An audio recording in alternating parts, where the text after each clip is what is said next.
Hello everyone. Today we will discuss about male sterility. So, what is male sterility? Male sterility is characterized by non-functional pollen grain, while female gametes functional normally. It means male sterility is characterized by non-functional pollen grain. Here, pollen grain is not functional at all. So, it's the cause of cross-pollination. There is inability to produce or to release viable or functional pollen as a result of failure of formation or development of functional stamens, microspores or gametes. Main reason is mutation. Actually, male sterility can be induced due to mutation.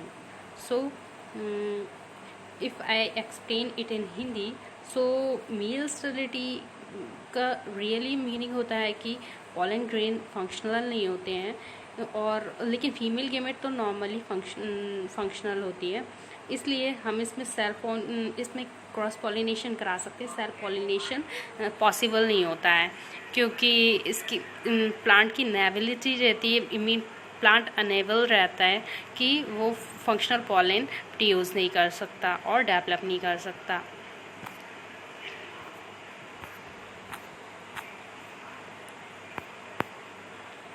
Now, what's the causes of male sterility or manifestation of male sterility? Actually, why does male sterility happen?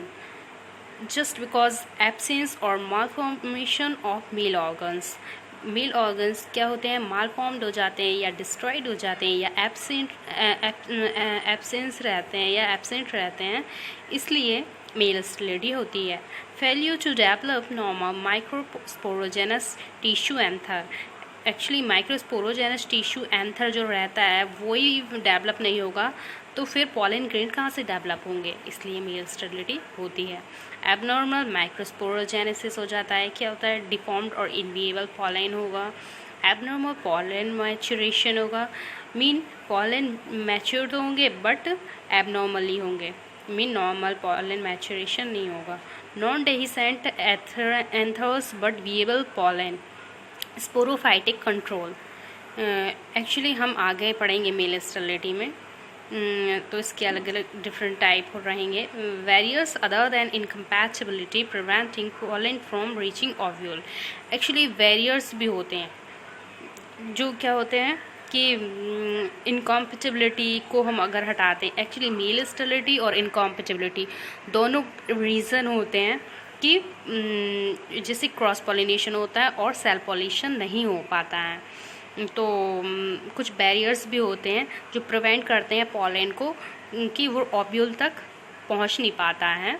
Actually it can not be reach to ovule, so that's why male sterility occur. Now history of male sterility. History, firstly, J.K. Colruyter in 1763 observed anthro-aversion within species and species hybrids. So we can say that male sterility is firstly find out by Colruyter or discovered by Colruyter. And genic male sterility has been reported in cabbage and cauliflower by Renfell and Neuhoff in 1961. So there is many type of male sterility, but further we discuss main three type of male sterility, that is genic male sterility and cytoplasmic male sterility and cytoplasmic genic male sterility. And what's the modes of creating male sterility? Actually, male sterility can be occurred due to spontaneous mutation, interspecific hybridization, mutation induction. In mutation induction, we used ethidium bromide as a mutagen. Genetic engineering, chemical induced male sterility are the factors which create male sterility. Now, detection, how we detect male sterility in a system or in a plant. whether a particular sterile genotype belongs to which male sterile system can be detected by its progeny performance on crossing with a few normal genotypes. So as I said that there is 3 types of male sterility, that is cytoplasmic male sterility, genic male sterility or cytoplasmic genetic male sterility, that is CMS, GMS and CGMS respectively. So when we study it, then we find out that all progenies in all the rows may be sterile. If all the progenies are sterile, then this is the type of cytoplasmic male sterility. And if some rows maybe consist all fertile, some rows is sterile and fertile in 1:1 ratio, then it will be a genic male sterility. Now if some rows fertile, some rows sterile and some rows sterile and fertile in 1:1 ratio, then it will be a cytoplasmic genetic male sterility, or we can say CGMS. It will be very clear after discussing these 3 types. So phenotypic male sterility. What's the phenotypic male sterility? Actually phenotypic in the sense क्या होता है कि it's the character or visible character. So in the first point, pollen sterility, in which male sterile individual differ from normal only in the absence or extreme scarcity of functional pollen grain. So यहाँ पे ये इनका बोलने का मतलब है कि pollen sterility जिसमें क्या होता है कि मेल स्टेराइल इंडिविजुअल डिफर करता है from normal only in the absence और extreme scarcity of functional pollen grain. सिर्फ इसमें फंक्शनल पॉलन ग्रेन नहीं होगा, बाकी नॉर्मल होगा. The most common and the only one that has played a major role in plant breeding. Mainly pollen sterility इसके through ही होती है. Structure or staminal male sterility, in which male flowers or stamens are malformed and non-functional or completely absent. तो इसमें ये बोलना चाहते हैं कि या तो ये क्या होगी, स्ट्रक्चरल होगी और स्टेमिनल मेल स्टेरिलिटी होगी, जिसमें क्या होगा मेल फ्लावर्स रहते हैं और हम कह सकते हैं स्टेमन होगा, वो क्या होगा मालफॉर्म्ड होगा. इसका मतलब क्या हुआ, ये स्ट्रक्चरली डिस्ट्रॉयड है या मालफॉर्म्ड है और या फिर नॉन फंक्शनल है, इसीलिए क्या होगा वो कम्प्लीटली एब्सेंट होगी पॉलन ग्रेन. अब फंक्शनल मेल स्टेरिलिटी, इसमें क्या होगा, in which perfectly good and viable pollen is trapped in dehiscent anther and thus prevented from functioning. क्या होगा, ये इनडेहिसेंट एंथर में ये ट्रैप्ड हो जाते हैं. अब ये ट्रैप्ड हो जाते हैं तो ये नॉर्मली फंक्शनल नहीं रहते हैं. अब हम डिस्कस करेंगे first type of male sterility, that is cytoplasmic male sterility. Actually cytoplasmic male sterility determined by the cytoplasm, or we can say mitochondrial or chloroplast genes. So in cytoplasmic inheritance we will discuss that there is mitochondrial or chloroplast gene which govern it. So result of mutation in mitochondrial genome, actually क्या होता है कि जब mitochondrial genome में mutation होता है उसकी वजह से ये साइटोप्लाज्मिक मेल स्टेरिलिटी होती है. Progenies would always be male sterile since the cytoplasm come primarily from female gamete only. इनका यहाँ पे कहने का मतलब है कि प्रोजेनिस क्या होंगी, would always be male sterile होंगी.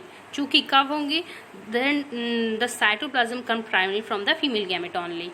जब साइटोप्लाज्म सिर्फ फीमेल गैमेट से ही आएगा तभी ये क्या होगी, प्रोजेनी क्या होंगी, मेल स्टेराइल होगी सारी. Nuclear genotype of male sterile line is almost identical to that of the recurrent pollinator strand. तो जो न्यूक्लियर जीनोटाइप होता है किसी भी मेल स्टेराइल लाइन का, nuclear genotype of the male sterile line is almost identical to that of recurrent pollinator strand. उनका कहने का मीन है कि जो भी पॉलिनेटर जो पॉलिनेट करेगी, जो स्ट्रेन रहेगी, जो दूसरी रहेगी, जो रिकरेंट इन द सेंस जो रिसीव कर रही है, वो इसके सिमिलर और आइडेंटिकल होगी न्यूक्लियर जीन, जिस ये मेल स्टेराइल लाइन के।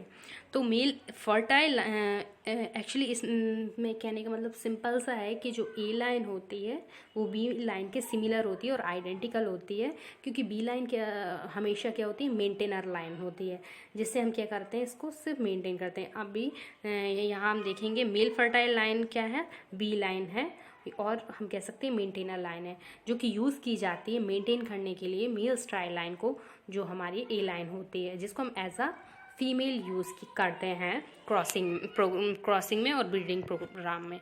तो CMS is not influenced by environmental factor, so is stable.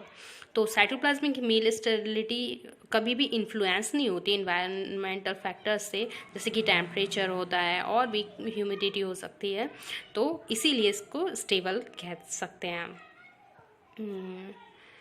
और साइटोप्लाज्मिक मेल स्टेबिलिटी को हम प्लांट ब्रीडिंग में यूज़ कर सकते हैं।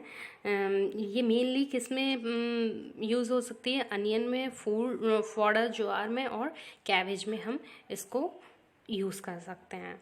और अगर हमें कुछ ऑर्नामेंटल स्पीसीज़ और कोई जिसका वेजिटेटिव पार्ट इकोनॉमिक वैल्यू होता है, मीन जहाँ पे सीड इकोनॉमिक वैल्यू ना हो और वेजिटेटिवली प्रोपेगेटेड क्रॉप्स यूज़ होती हों, हम वहाँ पे साइटोप्लाज्मिक मेल स्टेबिलिटी को यूज़ कर सकते हैं। ये बहुत इंपॉर्टेंट क्वेश्चन बन सकता है JRF में कि what type of male sterility can be used in a vegetative or ornamental species. So we will take the cytoplasmic male sterility or CMS line. Now actually not for crop runs where seed is because the hybrid progeny would be male sterile.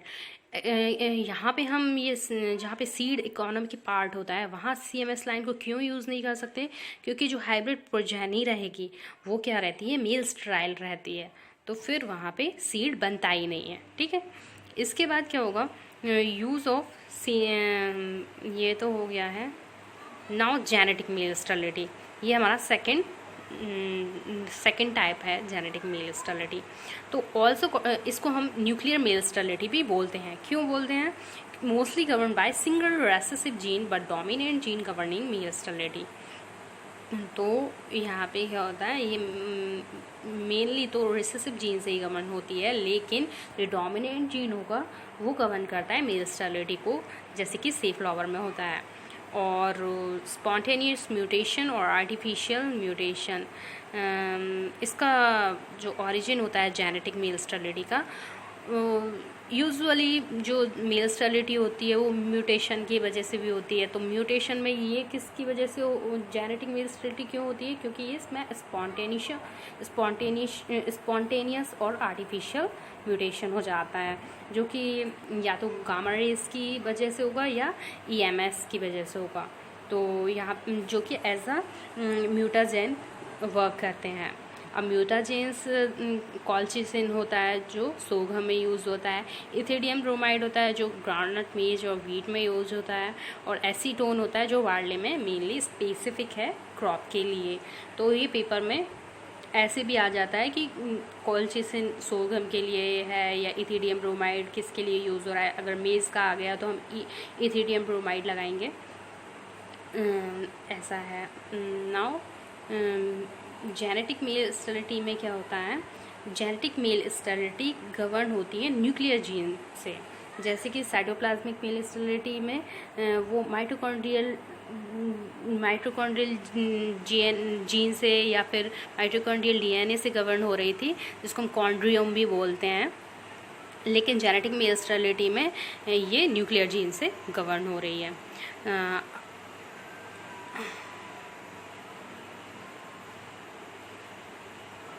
Now genetic male sterility actually environmental affected भी होती है, और ये environmental affected भी होती है। और क्या होता है, इसमें हाफ जो पेरेंट्स रहेंगे वो फर्टाइल रहेंगे और हाफ मेल स्टेराइल रहेंगे। तो इसलिए हम इसको यूज़ कर सकते हैं, किसी भी क्रॉप में ये यूज़ की जा सकती है, बट ये ज़्यादा यूज़ नहीं होती है जेनेटिक मेल स्टेरिलिटी। और नाउ हम थर्ड टाइप इसका डिस्कस करेंगे, जो कि साइटोप्लाज्मिक जेनेटिक मेल स्टेरिलिटी है, CGMS। CGMS is also known as nucleoplasmic male sterility because it is the combination of nuclear gene or plasma gene, mean it's governed by both of gene, nuclear gene or plasma gene or cytoplasm gene. So case of CMS where a nuclear gene R for restoring fertility in male sterile line is known. Our restorer gene is generally dominant, can be transferred from related strains or species. This system is known in cotton, maize, sorghum, palm millet, sunflower, cotton, rice and wheat. Actually ये जो mail sterility होती है वो nuclear gene और plasma gene दोनों से ये govern होती है, और इसका ये मोस्ट ऑफ क्रॉप में यूज़ होती है, यहाँ पे हम अभी रीड किए हैं। और इसमें क्या है कि जो साइटोप्लाज्मिक जेनेटिक मेल स्टेरिलिटी होती है ये मोस्टली यूज़ की जाती है, मोस्टली कमर्शियली हम इसको यूज़ कर सकते हैं, और ये टेम्परेचर इंसेंसिटिव होती है, इसका कोई एक्चुअली इन्वायरमेंटल अफेक्टेड नहीं रहती है, तो इसलिए ये स्टेबल भी है। और जो साइटोप्लाज्मिक जेनेटिक मेल स्टेरिलिटी है उसमें हम 3 लाइन यूज़ करते हैं, A लाइन, V लाइन और R लाइन। तो A line male sterile line होती है, B line male fertile line होती है, और मेंटेनर लाइन होती है जो A लाइन के लिए यूज़ की जाती है उसको मेंटेन करने के लिए। और इसमें R लाइन होती है जो कि रिस्टोरर लाइन होती है, और जिसका जो generally dominant can be transfer from latest. हाँ, सो जो R लाइन होती है वो A लाइन से क्रॉस कराई जाती है, और जिससे जो प्रोजेनी मिलती है वो हम यूज़ कर सकते हैं कमर्शियली। सो ये हमारे 3 टाइप थे, genic male sterility, cytoplasm male sterility और cytoplasmic genetic male sterility. Now हम यहाँ पे sources of CMS and restorer gene some crop यहाँ आप देख सकते हैं।